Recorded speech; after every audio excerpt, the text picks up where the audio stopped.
So guys, naglabas na nga ng statement ang girl group na BINI matapos mag-viral ang kanilang issue na kumakalat ngayon sa social media. So matapos nga kumalat ang video na to guys online na tila nagtatawanan pa sila dahil nga may ginagawang hindi alam nyo na kaaya-aya yung lalaki sa 13 years old na parang sinasabunutan yung kaibigan nila na alam nyo na medyo malaswa talaga yung ginagawa.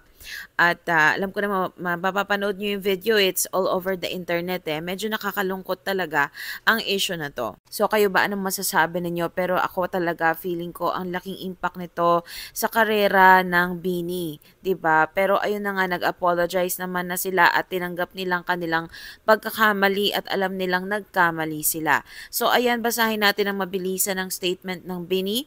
We know that the past couple of days have been triggering and disappointing for all of you. Sincerely, we understand where all of those feelings are coming from. The video shows a private moment of us with friends. We definitely did not intend to hurt anyone in the process. We offer no excuse for our actions, reactions, and choice of words. We take full accountability. Nagkamali kami. We deeply regret our mistake and sincerely apologize to our blooms, friends, families, and the general public. We humbly ask for a chance to reflect and learn from our mistake and continue to work on becoming better versions of ourselves. Maraming salamat po sa inyong malasakit at suporta at pangunawa. So yes, nakakalungkot man, pero ayun na nga, alam naman nila talagang mali sila, pero ito sana mag-serve talaga ng lesson sa lahat.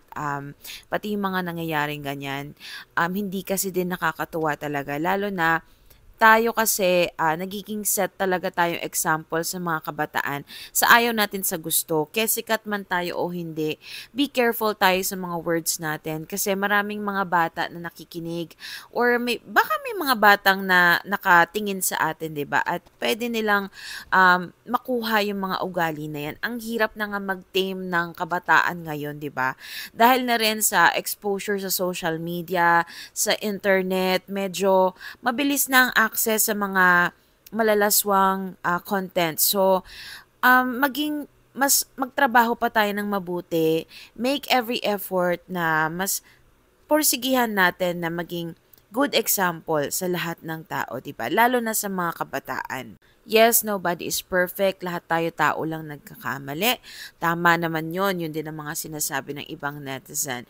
Oh well, so yun lang atin Showbiz Chika for today's video. And don't forget to follow for more viral news and Showbiz Chika. Bye-bye.